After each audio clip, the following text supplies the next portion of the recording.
Assassin's Creed is a controversial series. Some absolutely love the games, others think it's gotten a bit stale. Regardless, there's no doubt that Assassin's Creed has become one of the major gaming franchises over the last decade. In this video, we'll be ranking the top 10 Assassin's Creed games of all time. Let's get right into this. Number 10, Assassin's Creed Unity. Assassin's Creed Unity definitely wasn't everyone's favorite AC game. The issue with Unity was mostly on the technical side. A bad frame rate, glitches, bugs, it was just a mess, and on PC, it was a nightmare. Over time, it did get better, but still, Unity stood below the other Assassin's Creed games. The core of the game wasn't awful, but it being a technical mess and being a fairly mediocre game didn't help its cause. I would only recommend Unity these days to the most hardcore of fans. Number 9, Assassin's Creed 3 Liberation. Assassin's Creed Liberation was actually first released on the PlayStation Vita and featured the first female main character. Being on the PlayStation Vita, on a production side, this is definitely far below the other Assassin's Creed games. It's not perfect, but there's some fun to be had. The game was eventually ported to consoles and PC as Assassin's Creed Liberation HD at a budget price point. It has a fairly good story, some solid gameplay, it's worth checking out for fans. Number 8, Assassin's Creed Rogue.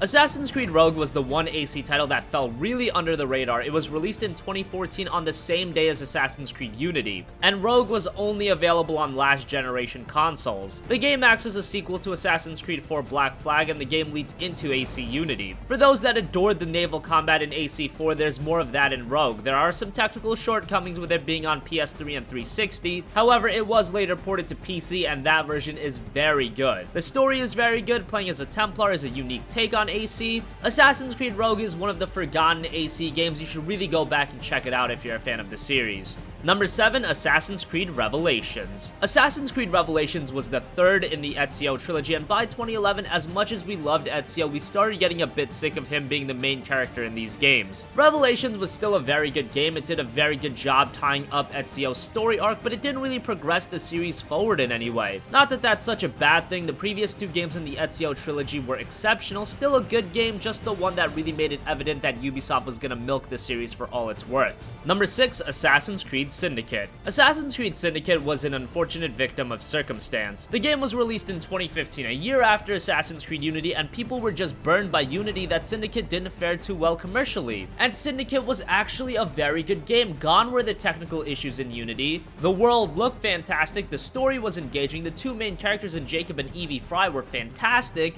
It was just a really well-made game in terms of content and direction. It didn't revolutionize the franchise by any means. There were nice additions such as the rope launcher that makes navigating the world a breeze, but it was still Assassin's Creed, just a really well done one. Number 5, Assassin's Creed. Oh, the first Assassin's Creed game. You can't really say it was a perfect game, but how iconic of a game was it? The hype building up to it, what it eventually spawned is pretty amazing to say the least. The criticisms with Assassin's Creed are pretty evident. The game was very repetitive, not a lot of variety in content. However, in 2007, the game was so unique.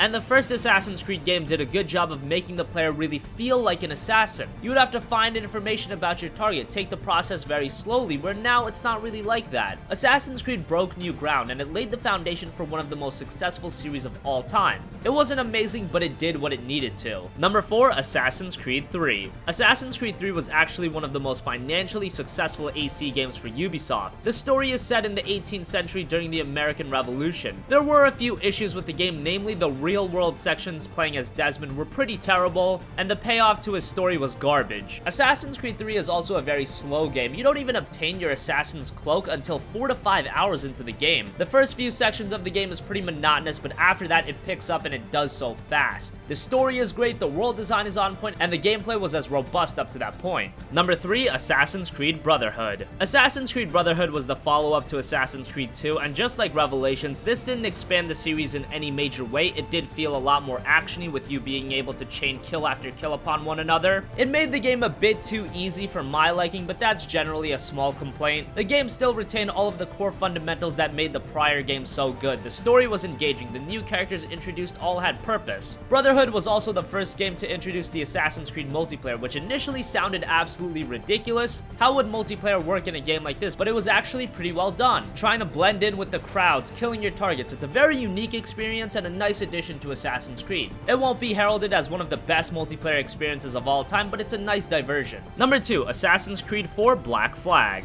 Before Assassin's Creed 4 was released, many were harping on AC getting relatively stale, not adding anything new, etc, etc. Then AC4 was released and it was widely considered as one of the best games in the series. From a technical standpoint, it was outstanding, especially if you were playing on a next generation console or PC. The naval combat and exploration was a very nice addition to the series. The main character, Edward, was also one of the most likable characters in series history, and is arguably as engaging of a character as Ezio. Gameplay was great, content was abundant. Assassin's Creed 4 was a very vast open world game, and one that really proved that if Ubisoft tried, the series can evolve. Finally, number 1, Assassin's Creed 2. Was there really any doubt? Assassin's Creed 2 is widely considered one of the best games of the 7th generation of consoles, and a gigantic improvement over the first Assassin's Creed game. If you look back at sequels in gaming history, very few made the remarkable strides that Assassin's Creed 2 made over Assassin's Creed. The content was much more varied and streamlined to allow the player to tackle objectives at their own pace. Combat was much more refined, and while it did play more like an action game, it worked. The game began the story of Ezio, who is by far the most iconic character in the series, and his story was so well told in AC2. Assassin's Creed 2 is a phenomenal sequel, the kind every sequel should try to be. It's a fantastic game and the best among the Assassin's Creed games. So that wraps up our countdown of the top 10 Assassin's Creed games of all time. What do you think? Which Assassin's Creed game was your favorite? Comment your thoughts down below. Thank you for watching, and goodbye.